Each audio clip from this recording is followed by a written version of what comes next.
My name's Ethan. I flew out to Spain thinking I was helping organize my mom's birthday tour. Turns out I was walking straight into a setup where I no longer existed in my own family.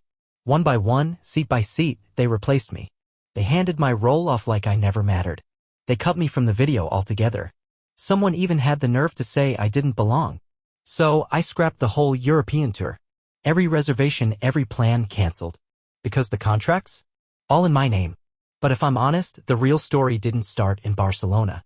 It started long before that, with quiet dismissals, cold glances, and secrets they figured I'd never uncover. How does a mother erase her own son? And what are you supposed to hold on to when the people you care about the most start pretending you're not even there? The evening air in Tuscany was warm and thick, clinging to the skin like silk and sweat, classic summer heat. I stood just outside a rooftop restaurant, watching my family walk in without me like I was a stranger tagging along. No one looked back. Not even Miles. We were all in Barcelona to celebrate Celeste's 70th. My mom's big European birthday bash, every second of it planned by me. The flights, the menus, the villas, even the flowers. Every last detail had my name on it. And somehow that still didn't get me a seat at the table. I scanned the setup, long table under twinkling lights, framed by perfectly trimmed olive trees. Each place card written in soft gold calligraphy. But mine was missing. No good punch. No shaky hands. Because none of it surprised me. "Sweetheart," Celeste said when I stepped closer. Her voice had that polished, sugary edge that always made strangers think she was Grace wrapped in pearls. "Maybe you're tired. You don't have to stay the whole night." That kind of sentence, gentle on the surface, sharp underneath, meant only one thing: get lost quietly. Miles cleared his throat without really looking at me. "Maybe someone just miscounted," he mumbled. His arm brushed up against Lena's. "The new girl. Eye candy." She glanced up at me once, blinked, and then looked away. "Miscounted? You don't miscount your own son at a table set for 13 people." I checked again. Every card in perfect alignment. Napkins folded precisely. Glasses already filled. The table was flawless. It always was when I designed it. Except tonight there was one deliberate gap. I gave a small nod and stepped away before my voice betrayed me. Down the hall leading to the staff area, I stopped. I couldn't tell if I needed a deep breath or a scream. That's when a server, Nico, I remembered his name, approached with hesitation. "Senior car," he said, voice lowered, glancing back toward the dining room. "Your name was on the seating chart this morning." I saw it. But this afternoon, a new version came in. Your name wasn't on it anymore. I'm sorry." He said it softly, like he already knew I wouldn't be shocked. And he was right. I wasn't. I nodded, murmured a quiet thank you, and turned to the mirror near the wine cabinet. The man staring back had done everything right. Hair neat, suit tailored, tie sharp. Everything about me said I belonged there. But the message was loud and clear: I didn't. This wasn't the first time she'd done something like this. Not quite like this, but the pattern was all too familiar. My mother had a talent for cutting me out in slow, meticulous steps. When I was 12, she invited all the cousins to see the Nutcracker in New York for Christmas. All of them except me. Her reason? "You had the flu, darling." Except I didn't. I had a spelling bee. At 18, she told me Miles wasn't marriage material. At 28, she made sure our wedding photographer snapped more photos of her than of me. I was always just barely out of frame. And now, at 37, nothing had changed. Still edged out. Still standing just beyond the picture. I walked back toward the table. The sound of clinking glasses and laughter came at me like a low, mocking buzz. They were mid-toast. Celeste raised her glass with the poise of a woman being crowned queen of her own fairy tale. I stood behind Miles, off to the side. He didn't even flinch. I waited. Let the laughter settle. Let the silence creep in like a storm just about to break. "Looks like I'm not family," I said. Not loud. Not whispering. Just clear. 12 heads turned. Lena blinked. Celeste's smile faltered. Miles's shoulders stiffened. That wasn't part of their script. No one moved. No one spoke. No one said my name. So I turned and walked away. As I passed the servers, one of them nodded. Not out of pity, just a quiet recognition. And strangely, that was the kindest gesture I'd received all evening. I didn't cry. Didn't swear. I just walked to the elevator. Alone. In a suit I paid for dinner I was never invited to. And when those elevator doors slid shut, I let the silence wrap around me like a blanket. "Looks like I'm not family," I'd said. As steady as the silverware I'd hand-picked for a table I wasn't allowed to sit at. I didn't cry when I left that rooftop. But sleep didn't come either. My suite at the Grand Palazzo was pristine, designed by me down to the last detail. Elegant crown molding, floor-to-ceiling windows with a view over Barcelona, a king-size bed made with military precision. And still, it felt like a cage. I stepped out onto the balcony watching the Arno stretch into the distance, glowing in the moonlight. But I wasn't seeing rivers or bridges. In my head, I just kept replaying the sound of Celeste saying, "Maybe you're tired, sweetheart."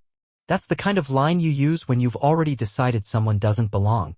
I pulled out my tablet, opened the itinerary, scanned every page. My name was everywhere. Initials on contracts, emails from staff, notes from vendors. I had built this trip from the ground up. And yet, I still didn't have a seat. Every part of this tour had my name stamped on it. From start to finish, it was my work. And yet somehow I'd become invisible. The next morning, I found a slim envelope slipped under my door. It was high-end cream cardstock with gold trim. The press itinerary. Thing is, I never asked for one. Inside was the full schedule for the week's media events. Interviews, photo shoots, the press walk at the gala entrance, every major moment lined up. My name? Nowhere to be found. Not even listed as the event's producer.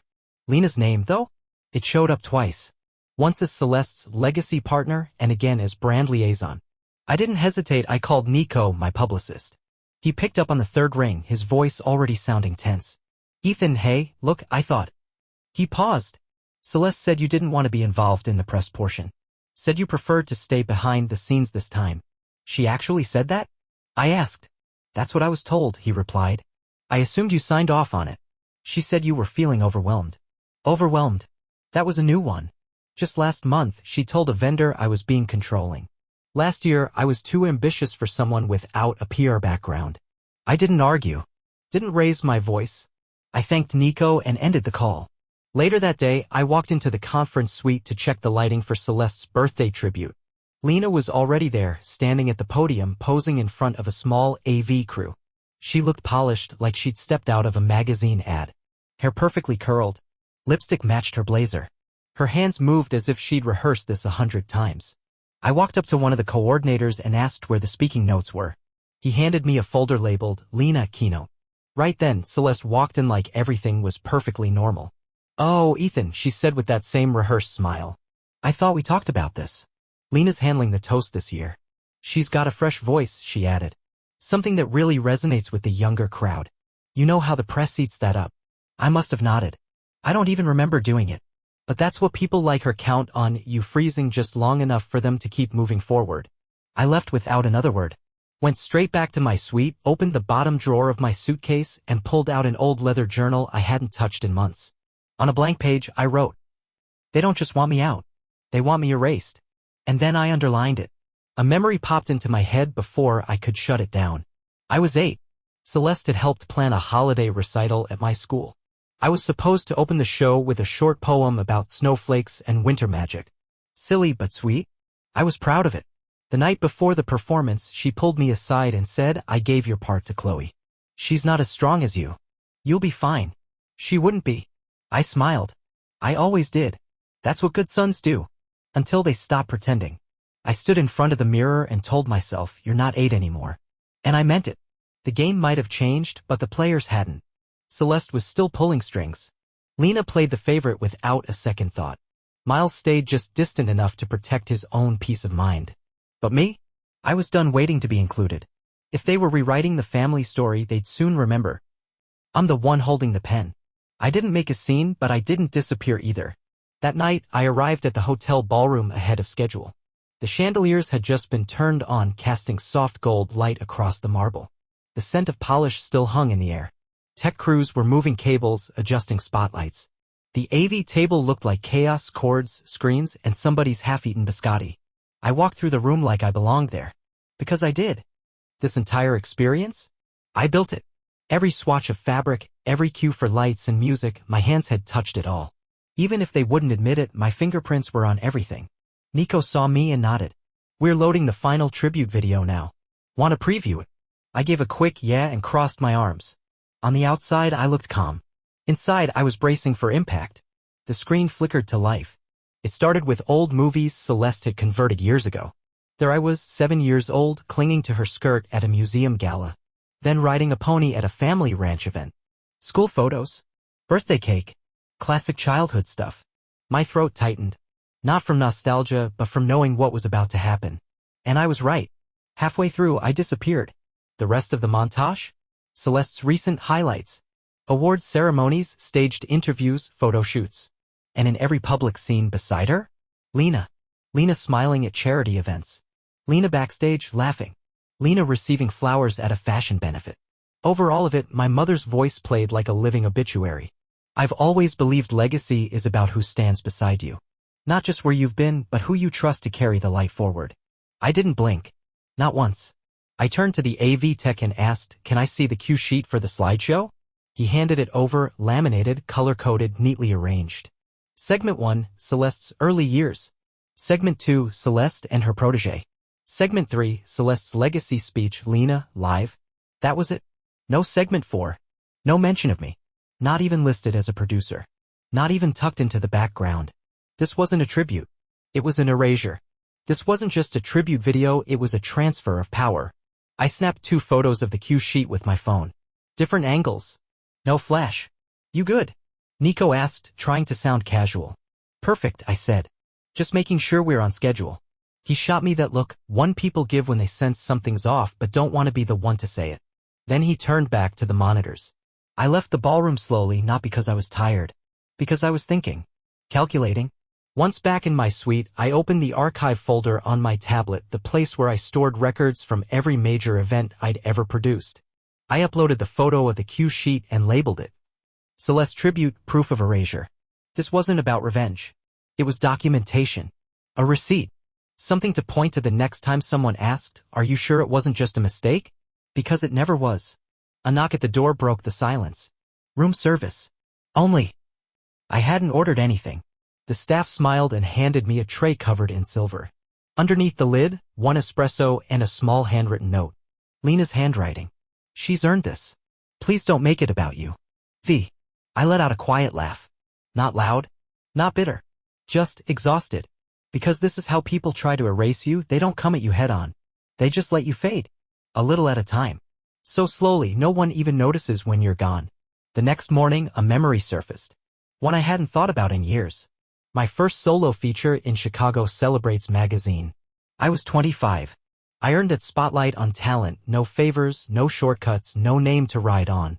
I'd been so proud I printed a glossy copy, framed it, and mailed it to Celeste with a note. "In case you want to hang it in your office." She never replied. Years later, while helping her assistant pack boxes for storage, I found it. Still wrapped in brown paper. Unopened. She'd labeled it Miscellaneous Press. Julian, Miscellaneous. I came back to the present, that memory still clinging to me like smoke. Lena had her own section now. A platform. A spotlight. And me? I had a drawer in a closet no one opened. But here's the thing about closets, they never stay shut forever. I opened my journal and wrote something new. If they're trying to erase me quietly, I'll return like thunder. You can't erase the person who laid the foundation beneath your feet. I kept repeating that line to myself as I rode the elevator back up to my floor. But when the doors opened, I froze. Miles and Lena were standing right outside my door, mid-laugh, wine glasses in hand, her fingers tracing lightly down his sleeve. His back was to me. Hers wasn't. She saw me instantly and smiled. "Long day?" she asked, voice smooth and sugary like syrup over something spoiled. I didn't say a word. Just moved past them, keyed into my room, and shut the door behind me. I stood there in silence for a full minute. Not breathing. Not thinking. Just frozen in a moment that felt too tight to move through. That kind of positioning wasn't accidental. The next morning, I headed down to the concierge. Tried to keep my tone steady. "Is there any chance of switching rooms?" I asked. "Maybe something a little more private?" The woman behind the desk smiled politely and tapped on her keyboard. Then said, "I'm afraid that might be tricky, Mr. Carr." Mrs. Carr specifically requested that all family suites be kept close for unity. It's part of the VIP coordination notes. I nodded slowly. Of course she did. It wasn't just the room next to mine, either. To the right were 2 more doors. One belonged to Celeste's glam team. The other, press liaison. I was boxed in. Like a buffer. Or a barrier. That night, after going over final details with the restaurant, I returned to a hallway that was dim and too quiet. I unlocked my door, stepped in, and heard it instantly. Laughter through the walls. The clink of glass. The sound of a chair scraping tile just on the other side. I turned on white noise. It helped, but it didn't drown out everything. Didn't mute the sound of Lena's voice floating through the wall in fake surprise. Didn't hide Miles's familiar chuckle in response. I didn't miss the marriage. I missed the version of me who still believed it had meant something. I stared at the ceiling in bed, eyes wide open. Celeste once told me marriage is about strategy, not emotion. You learn that if you want to survive. I was 21. She said it a month before our engagement party. Back then, I thought she was being cynical. Now I think she was just telling the truth. The next morning, I stepped out of my room to head downstairs for breakfast and noticed something at Lena's door. A crisp white envelope leaned against it. I picked it up without thinking, curious. The front was embossed in gold. Dinner with Celeste. Inner circle only. I turned it over. Lena's name was pressed into the seal. That's when her door swung open. Oops. Didn't mean to eavesdrop, she said with a grin, plucking the envelope from my hand like it was nothing. It's just a little dinner. Really more for people who get where the legacy's going. I stared at her longer than I should have. She didn't flinch. I didn't say anything. I didn't need to. I turned without another word and walked down the hallway. Ordered the strongest black coffee I could get, so bitter it made my teeth ache. Back in my room, I opened my laptop and pulled up the legal paperwork for the event. Not to change anything, but to find leverage. Because this wasn't just about seating charts or who gave the toast anymore. They were building something new. And pretending like I'd never been part of it. Like I wasn't the one who taught them how to organize a gala, how to own a room, how to craft a legacy that looked effortless. But I've worked behind the scenes long enough to know there's no spotlight without someone handling the power behind it. I flipped open my journal and wrote a new line. Underlined it twice. They think silence means surrender. But the biggest moments happened behind the curtain.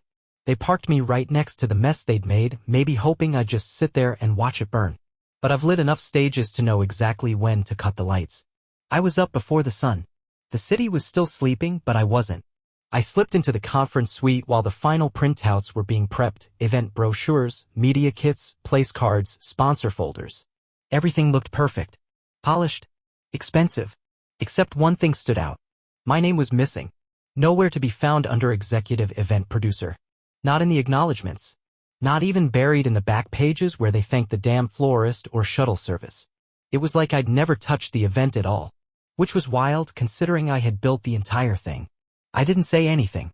Just grabbed one of the brochures and tucked it under my arm like a piece of evidence. 10 minutes later, I was back in my suite when my phone chimed, new email. Subject line, updated visuals. Confirm ASAP. It came from Celeste's assistant. But the real slip-up? I'd only been CC'd. By mistake. I opened the thread and scrolled. There it was, an email from Celeste, dated 4 days ago. Let's keep Julian out of the promotional visuals. It muddies the brand hierarchy. Focus on Lena. She has the right tone for press. Beneath it, a reply from the hotel's PR coordinator. Understood. Lena will serve as the primary contact going forward. No hesitation. No confusion. Just clean removal. Like cutting a name from a guest list and never looking back. I stared at the screen. Didn't blink. Didn't flinch. Didn't curse. Instead, I clicked reply all and typed. Thanks for the update. I'll be reviewing all visual and legal placements going forward. No emoji. No cheers. No exclamation mark. Just a single period. A full stop. Because when someone's trying to pretend you don't exist, the most powerful thing you can say is, I see what you're doing. Within 5 minutes, I had 3 missed calls from the assistant. 2 from Celeste.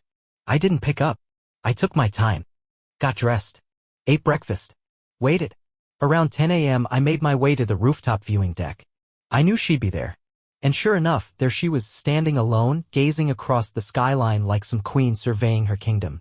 Darling, she greeted, her voice wrapped in that familiar, effortless charm she wore like a signature perfume. You've been so quiet. I hope you're not letting the press visuals get under your skin.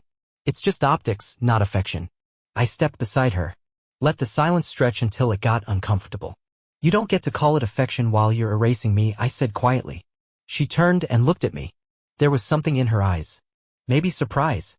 Maybe she'd finally realized I hadn't shown up to be pacified. I'm not trying to erase you, she said. I'm trying to maintain momentum. Lena, she connects quicker. She resonates. Younger audience. More media-friendly. I let out a quiet, tired laugh. You mean she doesn't remind them of you, I said. But I do. Her silence confirmed more than any excuse could have. For years, I thought I was climbing toward her approval. But in that moment, standing beside her, I realized something. It was never a ladder. It was a treadmill, and she controlled the speed the entire time. I stepped back. "You wrote the script, Mother," I said softly. "Just don't act surprised when the story stops going your way." And with that, I walked away. Later that afternoon, I found myself in the hotel's business center. Printer humming beside me. Laptop open. Confirmation emails loaded. Copies of contracts. Invoices. Receipts.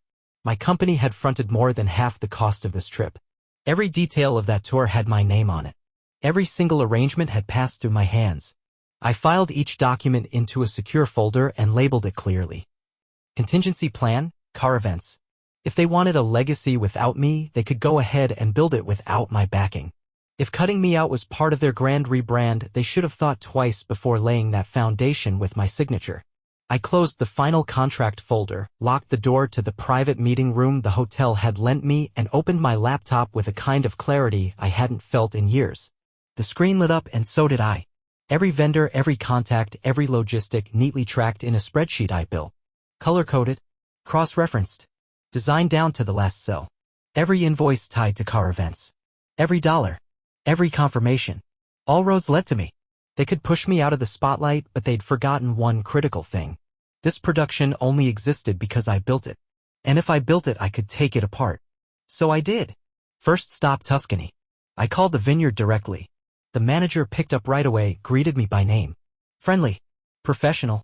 I thanked him for the flawless service, then informed him that the Caldwell Group would no longer be needing the venue. I arranged for the full deposit to be transferred back to my business account. Next, the private yacht in Capri. Cancelled. The sunset cruise they'd all been looking forward to?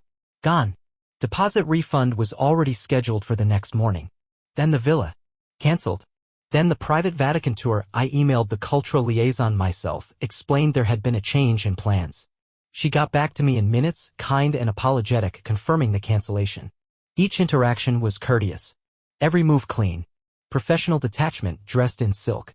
By the time I logged out, the dominoes had already started to tip. By evening, the confusion would hit. Assistants would start emailing. Planners would start scrambling. Eventually, Celeste herself would feel the shift. But I was past the point of explaining anything. They'd taken my name off the credits, so I took them out of the experience. That night, I walked down to the hotel bar, needing something warm to hold. Mint tea, simple and grounding. I hadn't even taken a sip when I heard it. "That's gotta sting, huh?" I turned my head. Lena was perched on a velvet stool to my left, swirling red wine in a crystal glass. Posture loose. Smile sloppy. She was tipsy, just enough to forget she wasn't supposed to speak out loud. She leaned in like we were old friends swapping secrets. "Celeste told me I'll be her public face from now on," she whispered, pride dripping from her voice like syrup. "All of it, the legacy, the gala, the press. Kind of poetic, right? You set the table. I get to sit at the head of it." I didn't blink. Didn't move. Didn't respond. And that silence? She took it as defeat. That smile of hers, the smug one, told me everything I needed to know. So I left her there, soaking in her imagined victory, and headed back to my suite. No speeches. No breakdown. Just me, a journal, and a pen. "This isn't revenge," I wrote. "This is release." Then I opened my laptop again and drafted a quick memo to my legal team. Effective immediately, place all Caldwell-related engagements under legal review. No further services to be rendered without written reapproval. I hit send. Then I stood and looked out the window as dusk fell across Barcelona. City lights beginning to glow like embers beneath a smoky sky. It was nearly time. I opened the garment bag and pulled out the navy velvet suit I'd brought for the gala. It wasn't flashy. Wasn't meant to draw attention. But it fit like armor. I dressed carefully. Deliberately. No panic. No shaking hands. Then I picked up my phone and dialed Nico, the maitre d' up at the rooftop restaurant. "Nico, it's Julian Carr," I said evenly. "Mind if I stop by for 5 minutes before the event? Just a quick update to logistics." "Of course, Mr. Carr," he said, warm and confident. "Whatever you need." After hanging up, I caught my reflection in the mirror. I wasn't the man they tried to erase. Wasn't the son begging for a seat. I was the man who'd built the whole damn table. They wanted to make a public scene out of my humiliation. So I made sure the fallout would be just as public. From the dim corner near the kitchen alcove, I watched it all unfold exactly as they'd rehearsed. Candlelit tables. Designer gowns. Sparkling champagne. The gala gleamed with polished elegance. Celeste stood at the center in a striking emerald gown, clinging to a youthfulness she could no longer fake. Applause fell around her like confetti. Lena sat at her right hand, smiling with that soft, calculated humility that only comes from knowing you're being handed something you didn't earn. She nodded when Celeste spoke. Laughed on cue. The well-trained echo. My name wasn't on the guest list. Not even a footnote. But I was there. Watching every speech, every performance, every hollow toast served up on silver. Nico glanced my way. I gave him the smallest nod. Dessert had just arrived, some towering millifogly Celeste had flown in special from Milan. That's when Nico stepped forward. He leaned down to whisper something in her ear. I saw the blink. The frown. The hesitation. She waved him off. But Nico didn't leave. He leaned in again, this time speaking just loud enough for a few nearby guests to hear. I'm sorry, Mrs. Carr, but we'll need a new form of payment to continue service. The previous guarantee has been revoked. Celeste let out a nervous little laugh. That's ridiculous. Just use the corporate card. We tried, Nico said. It was declined. The room went still. The music seemed quieter. Laughter faded. Forks scraped against fine china. Color drained from Celeste's face, not all at once, just enough for those who really knew her to notice. She reached for her purse, realized it wasn't there. One of her board members, Thomas, leaned in. Is everything all right, Celeste? And there it was. The first thread pulled loose from her perfectly tailored world. I didn't say a thing. Didn't need to. I turned and slipped out quietly before the whole thing unraveled completely. Because I wasn't there to gloat. There was nothing left to prove. The next morning, it started. My phone buzzed before I could finish my espresso. Don't panic, my PR consultant said, her voice tight and fast. Celeste's team is trying to get ahead of the story. They're feeding a few blogs. What kind of story? I asked. She let out a sigh. That you snapped. That it was emotional. Unstable. Overstepped. She paused. There's already a headline, Event Planner Snaps at Mother's Gala. I didn't say anything. Just closed my eyes and let the silence wrap around me like armor. They're pushing hard, Ethan. You need to respond before it catches on. But I didn't. Not yet. An hour later, a friend from New York sent me a screenshot. Anonymous quote. Perfect timing. Posted in a society column. It's hard to watch someone unravel, especially when they used to be so promising. Attributed to a source close to the family. I stared at it.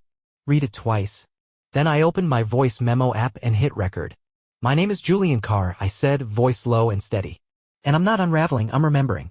Later that afternoon, I met with someone who owed me a favor. A journalist. Good one. Quiet, honest, and tired of dressing up lies for clicks.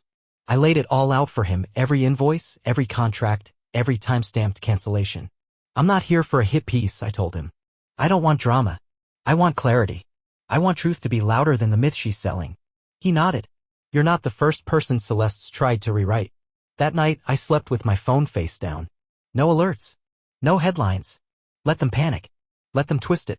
They wanted to fracture me in public, so I gave them the spotlight and let the truth speak louder. By the time I opened my eyes, sunlight had already filled half the room. My phone lit up, missed calls, unread texts, and one lone voicemail from Celeste. I pressed play and let her voice spill into the quiet. This is embarrassing, Ethan.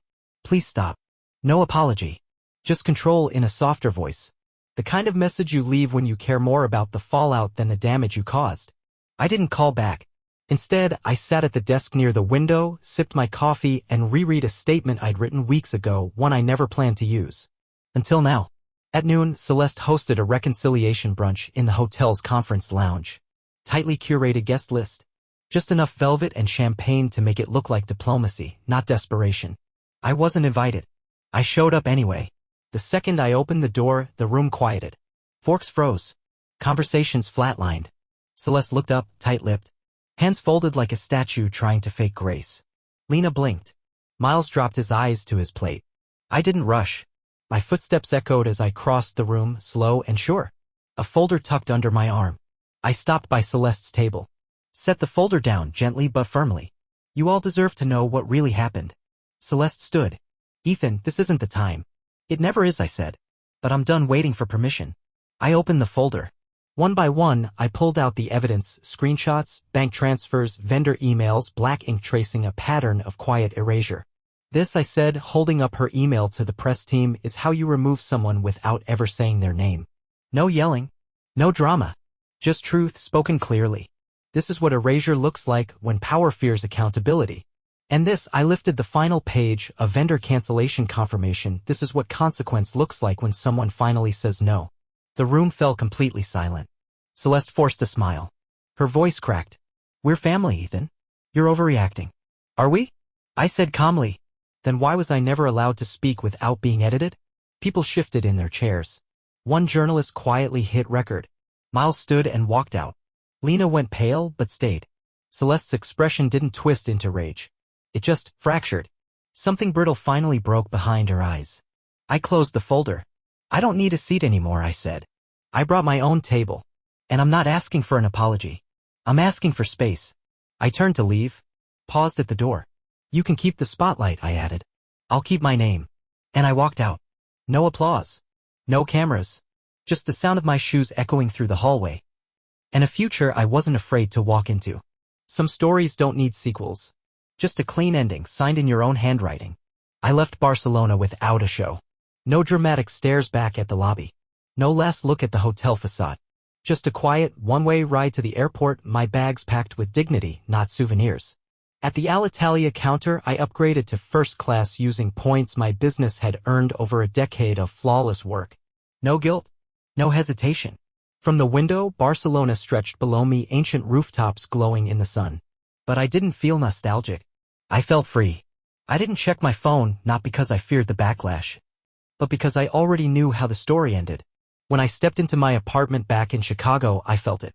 Not in the room. In me. The old version of me would have unpacked and organized right away. This time, I let the suitcase sit. I brewed some tea, put on Miles Davis, and watched the rain slip down the glass. Peace doesn't always arrive loud. Sometimes it just stops asking for permission. A few days later, the emails started trickling in. Celeste's team hasn't responded to outstanding balances. We were told you were no longer involved, but that doesn't seem accurate. No one wants to touch her events now. Too much chaos. Not enough integrity. I said nothing. Just archived each message. Then a letter arrived. No return address. Handwritten. I regret how this was handled. You're stronger than I gave you credit for. No love. No name. Just Celeste. It was the closest thing to an apology I'd ever get. I didn't burn it. Didn't frame it. Just slipped it into the back of my journal where unfinished things belong. A week later, gossip blogs blew up with an anonymous post from an industry insider. They used me. Told me to wear her colors, say her lines, smile for her legacy. I wasn't her son. I was just convenient. Everyone assumed it was Lena. She denied it publicly, then vanished from Celeste's events. Quietly. Permanently. Some legacies fall apart in flames. Others? They just fade away. 5 months later, I stood on a terrace in Positano, clipboard in hand, finalizing florals for a celebrity wedding. Salt in the air. Lemon tree swaying. Laughter behind me, real laughter. A junior planner leaned in and whispered, "You're the guy who walked away from that family in Barcelona, right?" I didn't answer. Just smiled. Some names you're given. Others you take back. Later that night, I opened my journal. That first page, the one I once filled with confusion and doubt, now had one more line under it. They tried to unname me. I renamed myself. Healing isn't about waiting for forgiveness. It's the decision to stop needing it. It's the quiet power of writing your own ending. No applause. No permission. Just your own hand steady on the page. You can rebuild your legacy, but only if you're brave enough to walk away from the one that tried to break you. Before I go, I want to leave you with this. I used to think loyalty meant staying silent, enduring, playing the role someone else handed you just to keep the peace. But here's what I've learned. Peace that costs you your identity isn't peace. It's erasure. Sometimes the bravest thing you'll ever do is walk away from the place where you were expected to shrink and grow somewhere else, on your own terms. So, if you've ever felt invisible in your own family, if you've ever been made to feel optional, let this be your reminder. You don't have to stay where you're not seen. You can draw new boundaries. You can reclaim your name. You can begin again, no matter how late it is in the story. Now it's your turn. Have you ever had to walk away from people you loved just to finally love yourself? Does forgiveness always need to be said out loud? Or can it live quietly in your choice to move on? Tell me in the comments. I read every comment. And if you want more stories like this, raw, real, human, don't forget to subscribe. Because there's always another chapter. And maybe, just maybe, you'll see yourself in the next one. Thanks for being here.